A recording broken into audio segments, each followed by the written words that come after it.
Mura lang yan sa Toy Ras. Di lalagpas 1K.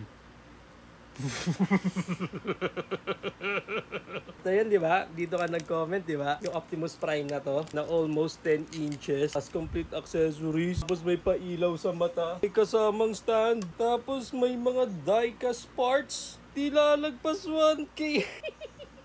Ganito kasi yan guys, pag wala kayong pambili, okay lang. Walang problema doon.